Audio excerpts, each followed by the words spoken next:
aw bisimila aw ka dɔn kibaru kan min bɛna lase aw ma aw balimamuso Orokiya Fofana fɛ. Bi ye alamisa ye novamburu kalo tile 13 san 2025. Labbayka la sharika laka labbayk. Aw minnu bɛ n'aw tun bɛ hami hiji kɛcogo ɲuman na agence Adama Travel ka se ka aw lafiya aw ka voyage ko imura hiji ka nin bɛɛ lajɛlen nɔgɔya aw bolo a y'aw jigi kɛ agence Adama Travel u ka hôtelu ye olu ka surun bato kɛyɔrɔw la Madinɛ ani Maka ni tɔgɔ sɛbɛn u fɛ aw ka bato ko yɛrɛ bɛ livre minnu kɔnɔ u b'o di aw ma ani tilew hiji koɲɛw bɛɛ lajɛlen bɛ tile minnu kan ani sakiw aw bɛ se ka bololafɛnw bɛɛ lajɛlen lasago min kɔnɔ lasago ko cɛɲi na fo ka taa se aw ka namu ma a b'o bɛɛ lajɛlen sɔrɔ ka sɔrɔ aw ma musaka bɔ u jabala filɛ nin ye Amdalaye ka ɲɛsin Lafiyabugu kaburudon daba ma Mɔtikaw fɛ u ka lasigiden bɛ yen nɔ o de ye arajo Keleya Gawusu Kuma ale ka numéro ye 66 72 86 32 agence yɛrɛ ɲɛmɔgɔba Adama Traoré ale ka numéro ye 76 31 68 57 agence Adama Travel a ka dayɛlɛlen don ka aw bɛɛ lajɛlen kɔnɔ. Tarata don octobre kalo tile 21 san 2025 agence Kuba Voyage ani a ka faraɲɔgɔnkan jɛkulu u ka umuradenw bɔra nin don kɔfɔlen na ni ka u kunda Madinɛ kan nin don kɔfɔlen na Kuba Voyage ka ni umuraden ninnu o tun nisɔndiyalen don ani u bilasiralibagaw agence Kuba ɲɛmayaso ko k'a b'a ladɔnniya k'a fɔ min ye décembre kalo tile 23 ye ani janvier kalo tile 7 umuraden dɔw bɛ taa nin don kɔfɔlen 2 la a minnu b'a fɛ ka taa a ka umura kɛ nin don 2 la o ɲɛna suganti bɛ aw yɛrɛ bolo a ka wuli telala ka na ka tɔgɔ sɛbɛnw kɛ agence Kuba ɲɛmayaso la Bamakɔ kura k'a bɛ dugawu don kɛ umuradenw ko Ala ka umura ninnu bɛɛ lajɛlen minɛ. Maa dɔw minɛna essence feereli la an fɛ yan Bamako Fuseni Bama bɛna ɲɛfɔli kɛ a ye o kan. An ye kibaruya dɔ de sɔrɔ k'a fɔ étranger dɔw bɛ yen nɔ u b'a ka activité dɔ kɛ cité du Niger kɔnɔ yen nɔ o dɔ ko ci fɔra an ɲɛna min kan an ye équipe bila ka na lajɛ est-ce que dénonciation min kelen filɛ nin ye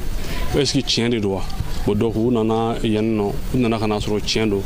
mobili jɔlen filɛ nin ye essence de b'a kɔnɔ bidon filɛ nin ye o b'a ka a k'a kɔnɔ o dɔ k'u ye dɔw sɔrɔ olu ko nanu ka essence nɔfɛ k'u bɛna san ka taa n'a ye o équipe yɛrɛ kuma n'olu fɛ ka se k'olu dɔw bali sɛgɛsɛgɛliw bɛ sen na o dɔw pour que i k'a dɔn k'a fɔ ko min b'a ka kɛ ko in tɛ ko ɲuman ye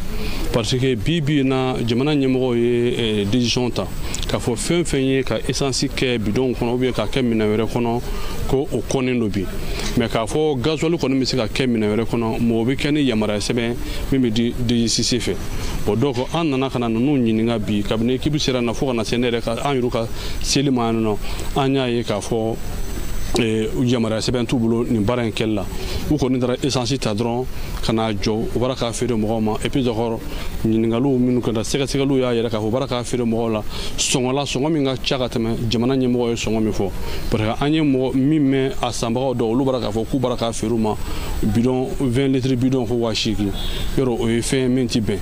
bon donc o de y'an se yan nɔ an bɛ fɛ k'o ko lajɔ parce que o ye ko ye n'o continue na ɲɛmɔgɔw b'a ka fɛɛrɛ ni dabali fɛn fɛn tigɛ pour que ka se ka maliyɛnw lafiya a bɛna se ka dan sigi o la bon donc o dun t'an ka laɲini jamana kɔnɔdenw tɔɔrɔlen bɛ bi u muɲunen bɛ k'u ka ɲɛmɔgɔ accompagner mais n'a fɔra ko dunan dɔw bɛ na ka na olu bɛɛ fɛn ka taa camion citerne ta ka essence k'a kɔnɔ ka na jɔ mɔgɔw siyɔrɔ la k'a kɛ o feere la yɔrɔ o ye kojugu dan kɔni bon donc o ye ko ye fɛn min bɛ yen nɔ feere in yɛrɛ kɛli kɛcogo juguya o kɔfɛ donc a bɛ se ka dankari kɛ sigida mɔgɔw la u ka kɛnɛya dɔrɔn tɛ dɛ u ka vie yɛrɛ la parce que fɛn dɔ bɛ se ka kɛ ni tasuma y'a sɔrɔ bon donc nin bɛɛ bɛ se ka a ta sɔrɔ a la k'a sɔrɔ u m'a min u m'a bɔn nin ko yɛrɛ min filɛ nin fɔlɔ an bɛna ɲangili ta ka a tigiw sɛgɛrɛ parce que baara in kɛli a bɛ jɔ yɛrɛ de pewu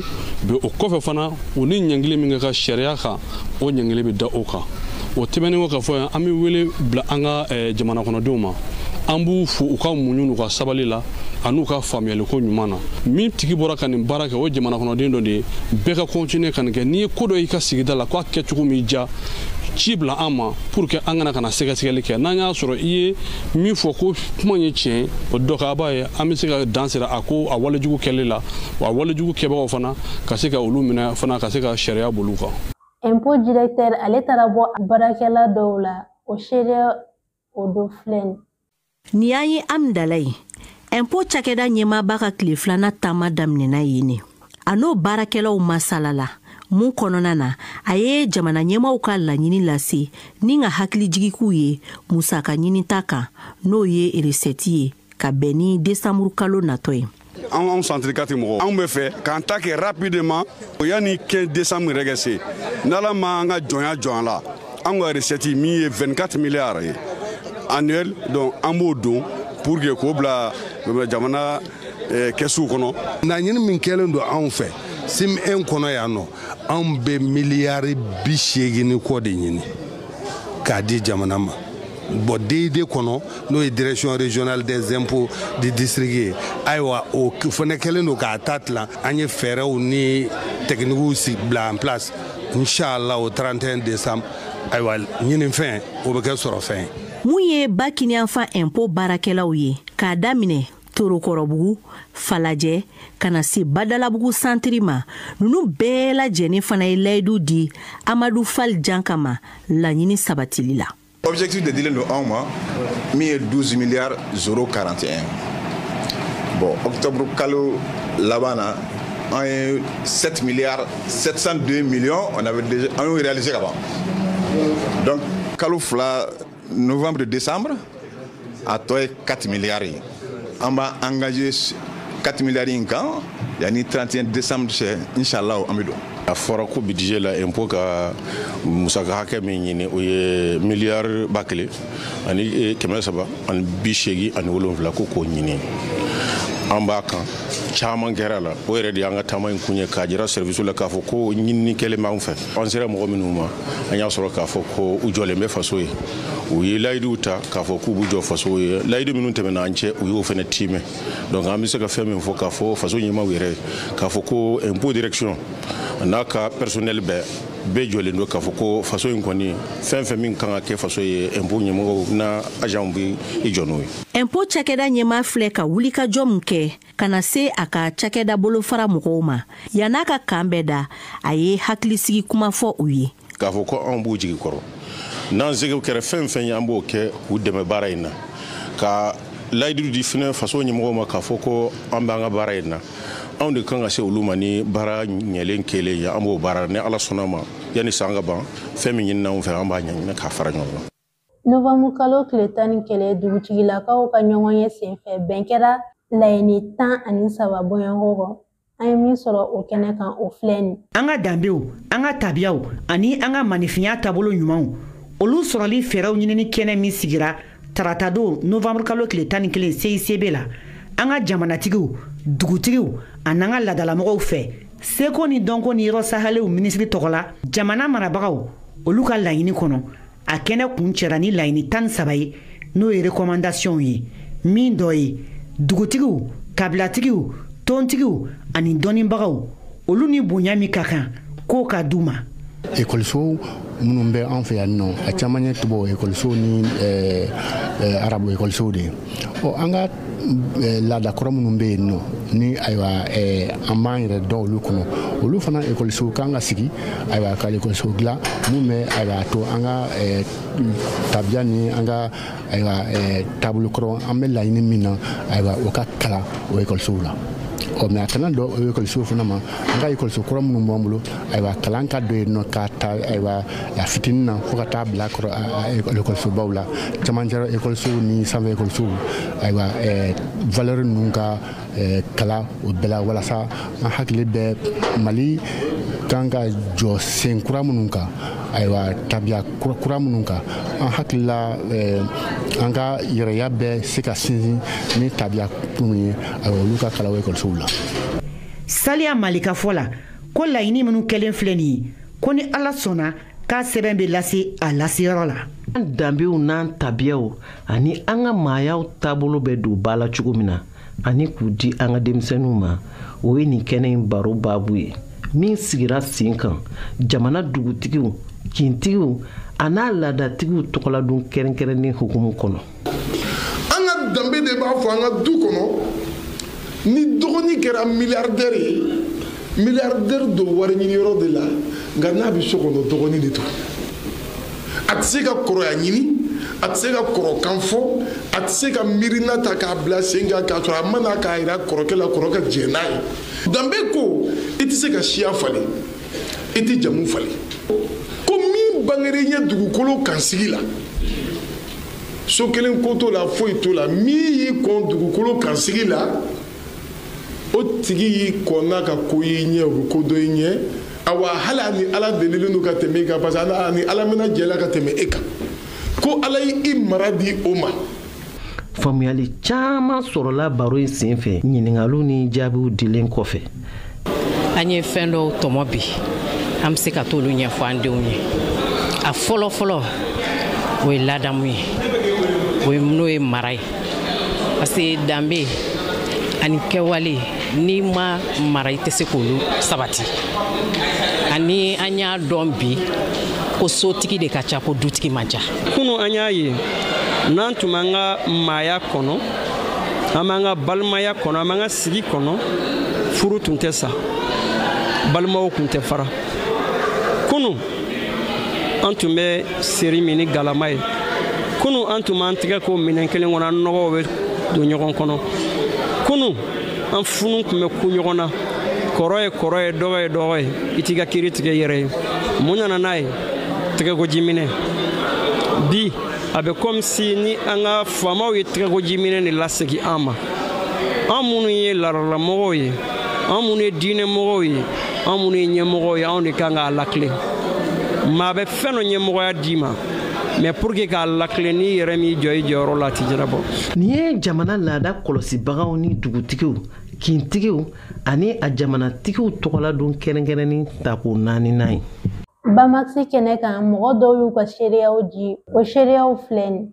Sugu guwa 16 o de dayɛlɛla Bamexi kɛnɛ kan ni o ye kɛlɛkɛminɛnw tɔgɔla sugu kɛrɛnkɛrɛnni tako fɔlɔ ye Mali la. Turki jamana cɛkɛdaba minnu ka baara bɛnnen bɛ kɛlɛkɛminɛnw dilanni ni a feereli ma. Sugu guwa 15 ye olu ta ye. Sugu guwa 1 o ye AES jamanaw ta ye. Ni sugufiyɛ kelen kelenna bɛɛ falen bɛ kɛlɛkɛminɛn kurabɔlenw na. A kɛnɛ sigira Mali ani Turki jamana ka bolodi ɲɔgɔnma okumu kɔnɔ yasa ni jamana fila ninnu ka lakana bɛ se ka sabati cogoya min na kɛlɛ sira fɛ ani ka jatigɛwalew kɛlɛ a ko baaraw dayɛlɛla minisiri ɲɛma fɛ min kɛra wasaba ye Turki jamanadenw ani Mali jamanadenw bolo. Ni ye opportunité ba de ye pour le Mali et puis pour l'AES entreprise malienne minnu bɛ sécurité domaine na ni armement na parce que anw yɛrɛ bɛ domaine na ça fait 20 ans an bɛ marifakisɛ de dilan san o san o kan ka essayer ka ni encourager ka investir a la kosɛbɛ ka essayer ka partenariat multiplier avec entre le Mali ani jamana wɛrɛw cɛ. Très content. Turki jamanaden ka fɔ la ko ni salen bɛ nafaba lase olu ma n'a bɛ kɛ sababu ye olu ka kɛlɛkɛminɛn kurabɔlenw ka lakodɔn. Bamexi salo ma dan kɛlɛkɛminɛnw dɔrɔn jagolen ma. Mali seko ni dɔnko tigilama dɔw fana nana u ka baarakɛlenw jira a kɛnɛ kan. Nin bɛɛ y'an ka laadalafiniw de ye k'a yira jamana wɛrɛ mɔgɔw la k'a fɔ an bɛ fɛn wɛrɛ kɛ min tɛ tubabufiniw ye. A salon nafa tɛ fɔ ka ban dɛ parce que mɔgɔ mɔgɔ bɛ produit dɔ san yan a impact kɔni a bɛ se Mali bolola baarakɛla bɛɛ ma. Jamana 45 lakanako minisiriw ani kɛlɛkɛ ɲɛmaw de ye ɲɔgɔn sɔrɔ nin kɛnɛ in kan i n'a fɔ Togo, Ghana, Libi ani yɔrɔ wɛrɛw. A ko baaraw bɛ to sen na fo tile 3. Bamexi dayɛlɛli kɛnɛ kun cɛra ni sugu guwa ninnu lajɛli ye minisiri ɲɛmaw ni nabaga tɔw fɛ. Ni de bɛ dansigi kɛ an ka bi kibaruyaw kan min lasera aw balimamuso Orokiya Fofana fɛ an b'a fɔ aw kan bɛ diɲɛ waati wɛrɛ.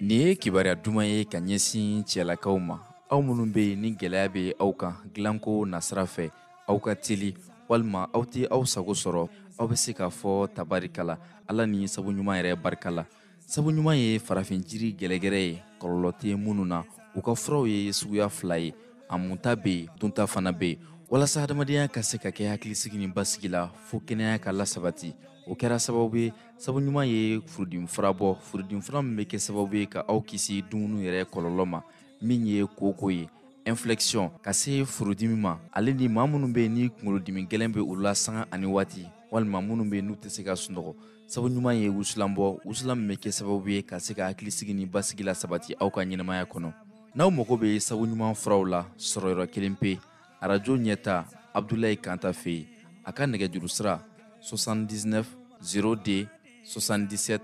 13 walima aw bɛ se ka weleli kɛ 69 33 57 06 ɲɛnamaya jɔsenba dɔ ye kɛnɛya ye sabu ɲuman ale ka laɲini ye ka se ka kɛnɛya di adamadenw ma sabu ɲuman ɲini Allah ye sabu ɲuman